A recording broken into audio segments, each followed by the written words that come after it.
Assalomu alaykum hurmatli tomoshabinlar. Ayniqsa oltin yoshdan oshgan aziz nafaqaxo'rlarimiz. Bugun men siz bilan juda muhim bir masalani muhokama qilaman. Bu sizning kelajakdagi moliyaviy barqarorligingizga bevosita ta'sir qilishi mumkin. Bu ma'lumotni e'tiborsiz qoldirish mutlaqo mumkin emas. Shu sababli iltimos diqqat bilan tinglang va videoni oxirigacha ko'ring. Har bir so'z, har bir tavsiya siz uchun oltin kabi qadrli bo'lishi mumkin. Agar kanalimizga hali obuna bo'lmagan bo'lsangiz, hoziroq obuna bo'lish tugmasini bosing va ushbu videoga like qo'ying. Bu sizning qo'llab-quvvatlashingiz biz uchun juda qadrli bo'lib, kelajakda ham siz uchun foydali kontent tayyorlashga undaydi. Keling, avvalgi holatni eslab olaylik. An'anaviy tarzda nafaqalarimiz belgilangan muddatlarda odatda inflyatsiya darajasiga qarab indeksatsiya qilinardi. Bu jarayon avtomatik tarzda hech qanday qo'shimcha harakatsiz amalga oshirilardi. Siz shunchaki nafaqangizning oshganini hisob raqamingizda ko'rar edingiz. Bu oddiy va tushunarli edi. Davlatning ijtimoiy himoya tizimi o'z-o'zidan ishlar edi. Sizdan hech qanday ortiqcha talablar bo'lmas edi. Nafaqaga chiqqaningizdan keyin hujjatlaringizni topshirdingiz va shu bilan ish tugadi deb hisoblardik. Ammo yaqinda qabul qilingan ba'zi qarorlar va yangi qonun hujjatlari bu tizimga sezilarli o'zgarishlar kiritdi. Endi ba'zi nafaqaxo'rlar uchun eski qoidalardan farqli ravishda qo'shimcha imkoniyatlar yoki aksincha ba'zi majburiyatlar paydo bo'ldi. Bu o'zgarishlar aynan sizning nafaqangizga qanday ta'sir qilishini bilish va tegishli choralarni ko'rish juda muhimdir. Yangi qoidalar asosan nafaqalarni qayta hisoblash, yangi turdagi ijtimoiy qo'llab-quvvatlash dasturlarini joriy etish va ma'lum sharoitlarga bog'liq bo'lgan qo'shimcha to'lovlarni o'z ichiga oladi. Agar siz bu o'zgarishlardan xabardor bo'lmasangiz va zarur choralarni ko'rmasangiz, sizga tegishli bo'lgan qo'shimcha moliyaviy yordamdan bexabar qolishingiz yoki hatto mavjud nafaqangizni olishda ba'zi qiyinchiliklarga duch kelishingiz mumkin. Shuning uchun bugungi videoda aytiladigan har bir ma'lumotni jiddiy qabul qilishni iltimos qilaman. Keling, endi eng asosiy qismga o'tamiz. Aynan nimani bilishingiz kerak, kimlar ayniqsa ehtiyot bo'lishi lozim va kimlar uchun bu o'zgarishlar unchalik ahamiyatga ega emas. Yaqinda joriy etilgan qo'shimcha ijtimoiy himoya dasturi haqida gaplashaylik. Bu dastur ayniqsa oltin yoshdan oshgan nafaqaxo'rlarimiz orasida moliyaviy ahvoli nisbatan og'irroq bo'lganlar yoki maxsus sharoitlarga ega bo'lganlarga qaratilgan. Bu dastur avvalgi indeksatsiyalardan farqli o'laroq avtomatik ravishda emas, balki sizning murojaatingiz asosida amalga oshiriladi. Kimlar uchun bu ma'lumot juda muhim? Birinchidan, agar sizning umumiy ish stajingiz ma'lum bir miqdordan kam bo'lsa, lekin siz umringiz davomida halol mehnat qilgan bo'lsangiz yoki aksincha juda ko'p ish stajiga ega bo'lsangizda, lekin oxirgi ishlagan joylaringizdagi maoshingiz past bo'lgani sababli nafaqangiz miqdori yetarli darajada ko'tarilmagan bo'lsa. Ikkinchidan, agar siz yolg'iz yashayotgan bo'lsangiz, hech kimning qaramog'ida bo'lmasangiz va yaqinlaringizdan doimiy yordam olish imkoniyatingiz cheklangan bo'lsa. Uchinchidan, agar sizda biror bir surunkali kasalliklar, ayniqsa nogironlik guruhingiz bo'lsa. To'rtinchidan, agar sizning oylik nafaqangiz miqdori respublikada belgilangan minimal iste'mol savatining ma'lum bir foizdan kam bo'lsa. Bu toifadagi fuqarolar uchun dastur doirasida qo'shimcha to'lovlar yoki boshqa turdagi yordam ko'zda tutilgan. Keling, konkret misollar bilan tushuntiraman. Birinchi misol. Farg'onada yashovchi Maryam opa, yoshi 7-da. Uning umumiy ish staji 35 yil. Umrining ko'p qismini maktabda farrosh bo'lib ishlagan. Shu sababli nafaqasi hozirda 1.200.000 so'm atrofida. Uning eri vafot etgan, farzandlari chet elda ishlashadi va Maryam opa uyda yolg'iz yashaydi. Uning sog'lig'i ham yaxshi emas, qon bosimi balandligidan azob chekadi. Maryam opa qo'shimcha ijtimoiy himoya dasturi bo'yicha nafaqa olish uchun ideal nomzod hisoblanadi. Uning nafaqasi minimal iste'mol savatidan pastroq, yolg'iz yashaydi va kasalligi ham bor. Agar u nafaqa fondiga murojaat qilsa, uning arizasi ko'rib chiqilib, har oyda qo'shimcha 300.000 so'm miqdorida yordam puli tayinlanishi mumkin. Bu pul Maryam opaning oziq-ovqat va dori-darmon xarajatlarini qoplashda juda katta yordam beradi.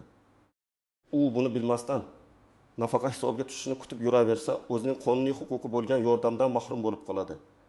Ikkinchi misol, toshkentlik Akmal aka 68 yoshda. Uning ish staji 40 yildan ortiq. Uning nafaqasi hozirgi kunda 1.800.000 so'm. Akmal aka oilasi bilan birga yashaydi. Rafiqasi ham nafaqaxo'r, farzandlari Toshkentda istiqomat qiladi. va ularga muntazam ravishda yordam berib turishadi. Akmal akaning sog'lig'i ham nisbatan yaxshi, surunkali kasalliklari yo'q. Ushbu dastur talablariga ko'ra Akmal aka ushbu qo'shimcha ijtimoiy himoya dasturiga mos kelmasligi mumkin. Chunki uning nafaqasi nisbatan yuqoriroq, yolg'iz emas va jiddiy sog'liq muammolari yo'q. Uning ahvoli nisbatan barqaror deb hisoblanadi. Ammo shunga qaramay, Akmal aka ham o'z holatini tekshirishi zarur. Balki qandaydir bir yangi mezon paydo bo'lgandir yoki uning ahvoliga mos keladigan boshqa bir dastur bordir. Har qanday holatda ham ma'lumot olish hech qachon zarar qilmaydi. 3-misol. Qashqadaryolik Dilfuza opa 65 yosh, ish staji 20 yil. U ikki guruh nogironı asosan uyda o'tiradi. Nafaqasi 1.300.000 so'm. Dilfuza opa ham yolg'iz yashaydi. Ammo uning nogironligi va nafaqasining nisbatan kamligi uni qo'shimcha ijtimoiy himoya dasturining asosiy nomzodlaridan biriga aylantiradi. Aynan nogironlikning o'zi ham qo'shimcha yordam olish uchun yetarli asos bo'lishi mumkin. Unga ham Maryam opaga o'xshab qo'shimcha 300.000 so'm miqdorida yordam tayinlanishi ehtimoli juda yuqori.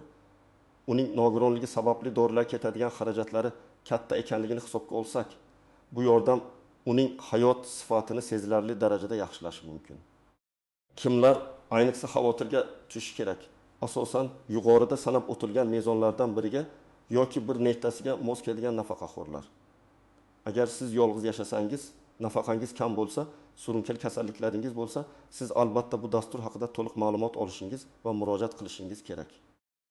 Shuningdek, so'nggi paytlarda ish stajingiz yoki daromadingizga oid hujjatlaringizda o'zgarishlar bo'lgan bo'lsa, masalan, siz biror yerda ishlab keyin ishdan bo'shagan bo'lsangiz yoki turmush sharoitingizda keskin o'zgarishlar, masalan, turmush o'rtog'ingiz vafot etgan bo'lsa, siz ham bu ma'lumotni sinchiklab o'rganishingiz lozim. Nafaqaxo'rlar o'zgarishlardan xabardor bo'lmasdan qolib ketishlari eng dolzarb muammo hisoblanadi.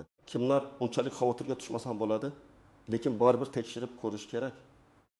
Agar sizning nafaqangiz allaqachon yuqori bo'lsa, farzandlaringiz yoki yaqinlaringiz bilan birga yashasangiz va ular sizga doimiy yordam ko'rsatsa, shuningdek sog'lig'ingiz yaxshi bo'lsa, siz ehtimol bu dasturga to'g'ri kelmasligingiz mumkin. Ammo shunga qaramay, har bir fuqaro o'zining huquqlari va imkoniyatlari haqida to'liq ma'lumotga ega bo'lishi shart. Har doim ham hamma o'zgarishlar umumiy kategoriyalarga kirmasligi mumkin. Shaxsiy holatingizga mos keladigan noyob imkoniyatlar bo'lishi mumkin. Shu bois men shundoq ham qaramog'imdaman yoki menga ortiqcha narsa kerak emas degan fikr bilan e'tiborsiz qoldirish noto'g'ri. Har bir inson o'zi uchun eng yaxshi variantni tanlash kerak.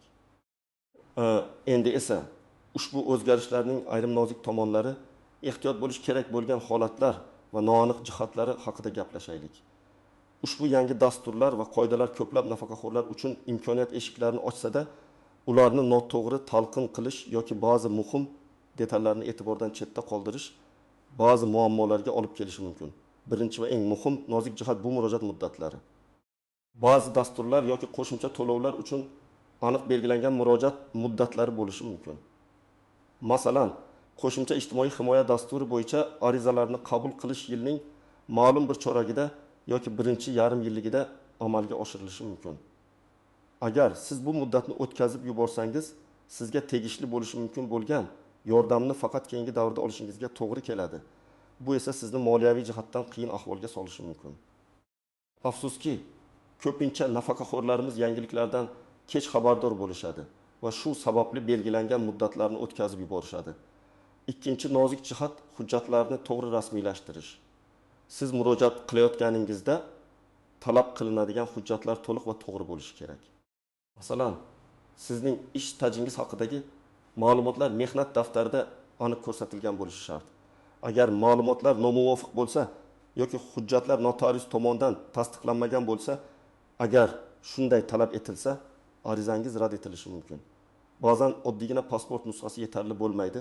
Ayniqsa biometrik pasportga yangi o'tgan bo'lsangiz, eski pasportingizdagi ma'lumotlar ham talab qilinishi mumkin.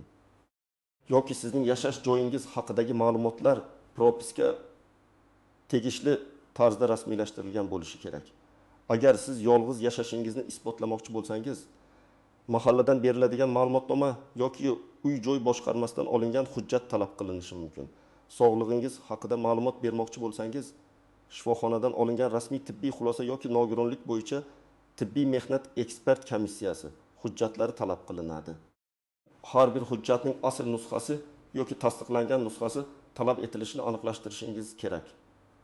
Uchinchi muhim nuans sizning sharoitingizdagi o'zgarishlar haqida xabardor qilish majburiyati. Agar sizga qo'shimcha ijtimoiy himoya dasturi doirasida yordam tayinlangan bo'lsa va sizning sharoitingizda sezilarli o'zgarishlar yuzaga kelsa, masalan, oilaviy ahvolingiz o'zgarsa, turmush qurish, farzandlarning siz bilan yashashga qaytishi, daromadingiz oshsa, masalan, yana biror joyda ishga kirishingiz yoki sog'lig'ingiz yaxshilansa va nogironlik guruhingiz olib tashlansa, bu haqda tegishli organlarga xabar berishingiz shart. Aks holda siz noqonuniy ravishda ortiqcha pul olgan hisoblanib, kelgusida bu pullarni qaytarish talab qilinishi mumkin. Bu juda muhim, chunki ko'pchilik bu qoidani bilmagani uchun muammolarga duch keladi. 4-chi noaniq jihat firibgarlik holatlari. Afsuski, yangi dasturlar paydo bo'lishi bilan birga bu vaziyatdan foydalanib qolish istaydigan firibgarlar ham ko'payadi. Ular o'zlarini davlat tashkilotlari vakillari deb tanishtirib, sizga qo'shimcha nafaqa yoki yordamni tezkor olishda yordam berishni taklif qilishlari mumkin. Buning evaziga esa ma'lum bir to'lov talab qilishadi. Hech qachon, hech qanday holatda bunday shaxslarga pul bermang va shaxsiy ma'lumotlaringizni oshkor qilmang. Davlat tomonidan ko'rsatiladigan barcha xizmatlar, shu jumladan nafaqa va ijtimoiy yordam bo'yicha maslahatlar bepul taqdim etiladi. Faqatgina rasmiy idoralarga, masalan, fuqarolarning o'zini o'zi boshqarish organlari, mahalla va oilani qo'llab-quvvatlash bo'limlari, pensiya jamg'armasi filiallariga murojaat qiling. 5-nozik jihat mintaqaviy o'ziga xosliklar. Garchi aksariyat qoidalar respublika miqyosida yagona bo'lsa-da, ba'zi ijtimoiy dasturlar yoki qo'shimcha yordam turlari mahalliy hokimiyat organlari tomonidan joriy etilishi mumkin. Masalan, bir viloyatda yashaydigan yolg'iz nafaqaxo'rlar uchun qo'shimcha oziq-ovqat paketlari tarqatilishi mumkin. Boshqa bir viloyatda esa tibbiy xizmatlar uchun imtiyozlar belgilangan bo'lishi mumkin. Siz yashaydigan hududdagi mahalliy hokimiyat qarorlari va dasturlarni ham kuzatib borishingiz muhimdir. Mahalla raisidan yoki ijtimoiy masalalarga mas'ul xodimdan bu borada ma'lumot olishingiz mumkin. 6-nozik jihat bir nechta imtiyozlarni birlashtirish imkoniyati. Ba'zi nafaqaxo'rlar bir vaqtning o'zida bir nechta dasturdan foydalanish huquqiga ega bo'lishlari mumkin. Masalan, bir kishi nogironlik nafaqasini olgan holda qo'shimcha ijtimoiy himoya dasturidan ham yordam olishi mumkin. Ammo ba'zi imtiyozlar bir-birini istisno qilishi mumkin. Ya'ni birini olganingizda ikkinchisini ola olmasligingiz mumkin. Bu cheklovlar haqida ham aniq ma'lumotga ega bo'lishingiz kerak. Shuningdek, umumiy nafaqa miqdorining maksimal chegarasi bo'lishi mumkin. Bularni har doim tegishli mutaxassislardan aniqlab olish zarur. Endi esa ushbu ma'lumotlar bilan qurollangan holda siz nima qilishingiz kerakligini amaliy qadamlar bilan tushuntiraman.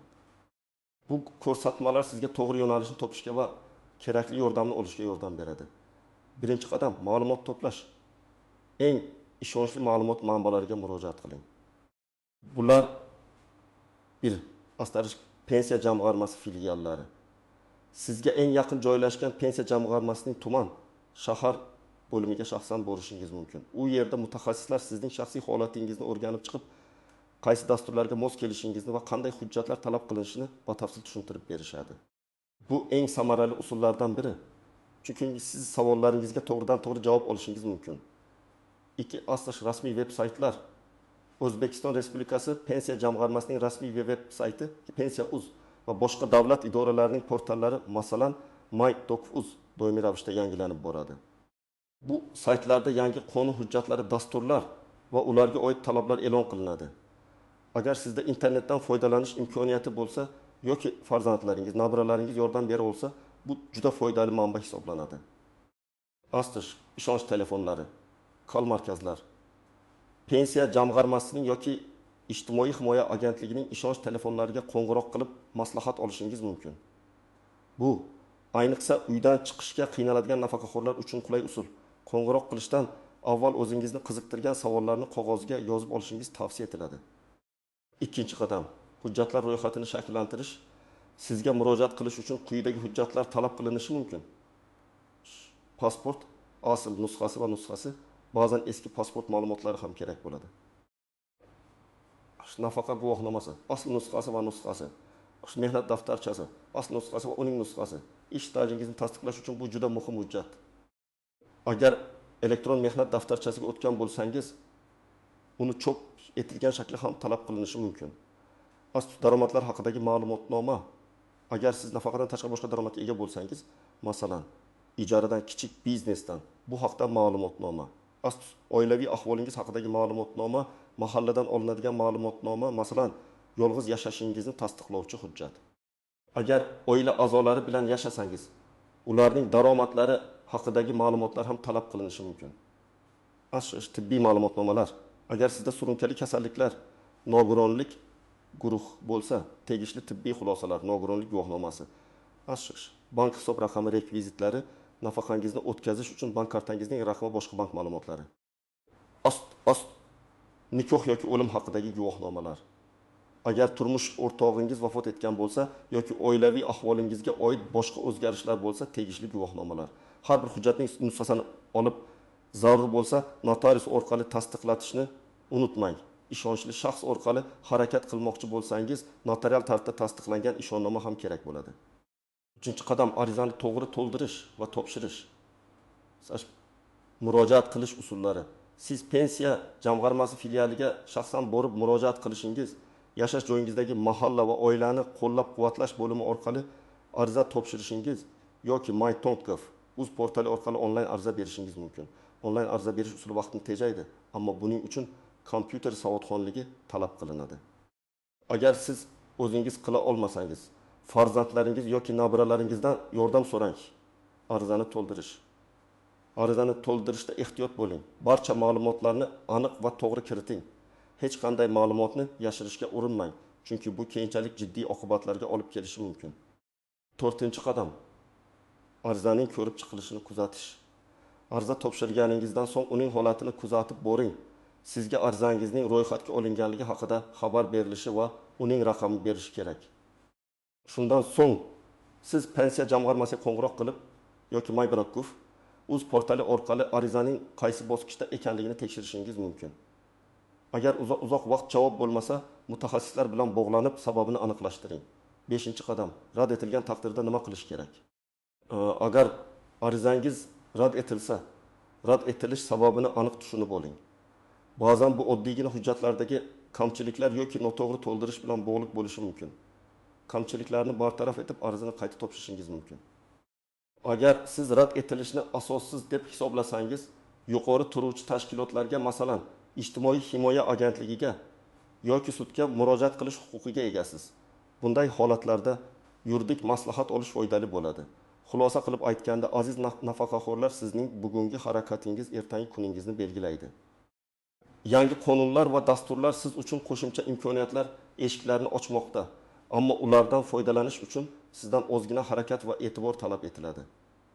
E'tiborsizlik qilishga haqqingiz yo'q, chunki bu sizning moliyaviy barqarorligingizga bevosita ta'sir qiladi. Hech qachon o'zingizning huquqlaringizni bilmasdan qolib ketmang, ularni talab qilishdan uyalmang. Axir, siz umringiz davomida mamlakatimiz ravnaqi uchun mehnat qilgan insonlarsiz va sizga munosib hurmat, e'tibor va g'amxo'rlik ko'rsatilishi kerak. Bu videoda keltirilgan ma'lumotlarni e'tiborsiz qoldirmasdan bugunoq harakatni boshlang. Pensiya jamg'armasiga boring, ishonch telefonlariga qo'ng'iroq qiling, farzandlaringizdan yordam so'rang. O'zingizni va yaqinlaringizni himoya qiling. Umid qilamanki, ushbu video siz uchun juda foydali bo'ldi. Sizning fikrlaringiz va savollaringiz biz uchun juda muhim.